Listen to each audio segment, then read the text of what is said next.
Okay. Welcome back to Karthik bio academy YouTube channel.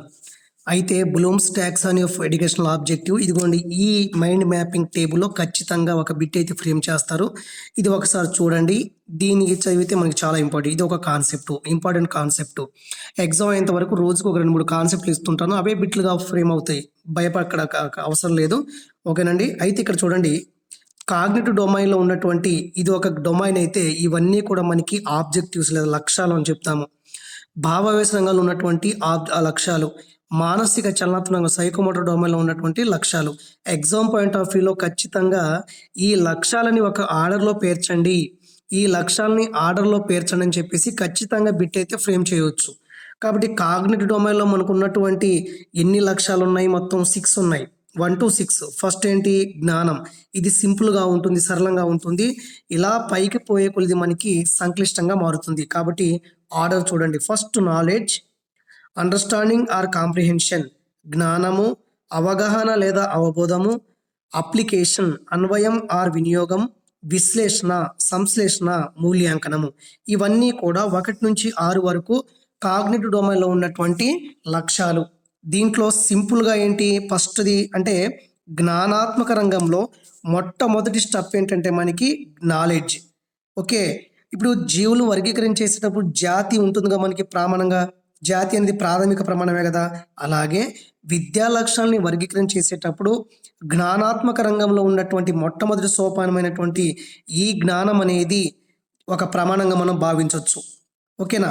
జ్ఞానం తర్వాత ఏముంటుంది? అవగాహన గుర్తుపెట్టుకోండి. అన్వయము, విశ్లేషణ, సంశ్లేషణ, అనాలిసిస్, సింథసిస్, మూల్యాంకనం. ఇది జ్ఞానాత్మక రంగంలో ఉన్నటువంటి ఇలా వెళ్తుంది మనకి. ఆల్రెడీ బాణం గుర్తు ఇచ్చారు కదా! యారో మార్క్ ఇచ్చారు కదా! Knowledge to evolution. Simple characters ఇక్కడ ఉంటాయి. పెరిగే కొలది మనకి కాంప్లెక్స్ క్యారెక్టర్స్ అనేవి పెరుగుతాయి. అంటే పైకెళ్ళే కొలది మనకి సంక్లిష్టత మారుతుంది.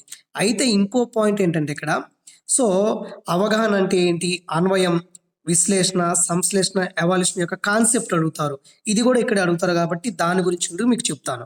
రెండోది ఎఫెక్టివ్ డొమైన్. మరి ఎఫెక్టివ్ డొమైన్ని క్రాత్వాల్ అనే సైంటిస్టు ఎక్స్ప్లెయిన్ చేయడం జరిగింది. దీంట్లో మనకి ఎన్ని ఉంటాయి? దీంట్లో 6 ఉంటాయి. ఇక్కడ రాసుకోండి. మరి దీంట్లో ఉన్నటువంటి లక్ష్యాలు వచ్చేసి మనకి 5. అవి receiving, responding, valuing, organisation, characterisation. మనకి ఇంగ్లీష్‌లో చదువుకుంటేనే చాలా ఈజీగా ఉంటుంది. 2 ఆర్లు విఓసి, ఆర్ఆర్‌విఓసి. ఇదేంటే మనకి కేయూఏఏఎస్ఈ. అలాగే మీరు ఏం చేస్తారు? కొంచెం కోడ్ పెట్టుకోండి. మరి దీనికి నేను పెట్టే కోడ్ ఏంటంటే ఆర్ఆర్, త్రిబుల్ ఆర్ కాదు, 2 ఆర్‌లే. ఆర్ఆర్‌విఓసి అని పెట్టుకోండి. ఆర్ఆర్‌విఓసి. ఆర్ఆర్‌వి అనేవాళ్ళు ఓపెన్ కేటగిరీకి చెందినవాడు అని ఒక కోడ్ అనమాట. దీంట్లో receiving, responding, valuing, organisation, characterisation. గ్రహించడం తెలుగు చాలా కష్టం అండి. ఇంగ్లీష్ చాలా ఈజీ మనం గుర్తుపెట్టుకోవాలంటే. గ్రహించడం ఒకటి, ప్రతిస్పందించుట, విలువ కట్టుట, వ్యవస్థాపనము, శీలస్థాపనము. శీలస్థాపనం అంటే ఏమైనా అర్థం అవుద్దో మనకి? అర్థం కాదు. అదే క్యారెక్టరైజేషన్ అంటే అర్థమైపోతుంది. కాబట్టి ఇది భావావేశ రంగం ఎఫెక్టివ్ డొమైన్‌లో ఉన్నటువంటి లక్ష్యాలు గ్రహించడము, రెస్పాండింగు, వాల్యూయింగు, ఆర్గనైజేషను, శీలస్థాపన. గ్రహించడము, ప్రతిస్పందించడము, విలువ కట్టడము, వ్యవస్థాపనము, శీలస్థాపన. ఓకేనా? తర్వాత మూడోది ఏంటంటే మనకి సైకోమోటర్ డొమైన్, మానసిక చలనాత్మక రంగం. Psychomotor domain. దీనిలో మనకి మొత్తం 5. 6 + 5 + 5 అంటే టోటల్‌గా మన ఎంత అవుతుంది? 16 మొత్తం 16 లక్ష్యాలు ఉంటాయి గుర్తుపెట్టుకోండి. 16 ఆబ్జెక్టివ్స్ ఉంటాయి ఈ 3 డొమైన్‌లో. మరి దీంట్లో కోడ్ ఏంటంటే ఫస్ట్ ఏంటి? I imitation, manipulation, P precision సునిశ్చితత్వం, అండ్ కోఆర్డినేషన్ లేదా ఆర్టిక్యులేషన్. కాబట్టి ఇది సిఏ రాస్తాను. తర్వాత న్యాచురలైజేషన్ ఇవన్నీ. మరి దీని కోడ్ ఏంటి? Important chartered account number. Important chartered accountant number అని గుర్తుపెట్టుకోండి. అప్పుడు ఏమవుతుంది తెలుసా మీకు? అనుకరణ, ఇమిటేషన్, హస్తలాఘవం.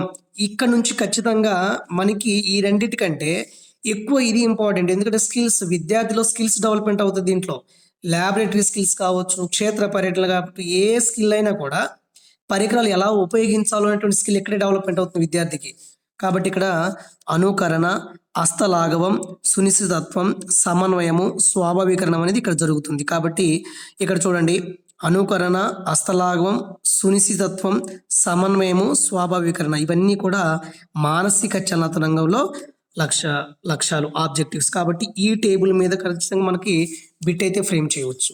దీనికి మీరు బై హార్ట్ చేసుకోవాలి. ఓకే, ఇది ఒక కాన్సెప్ట్. ఓకేనా?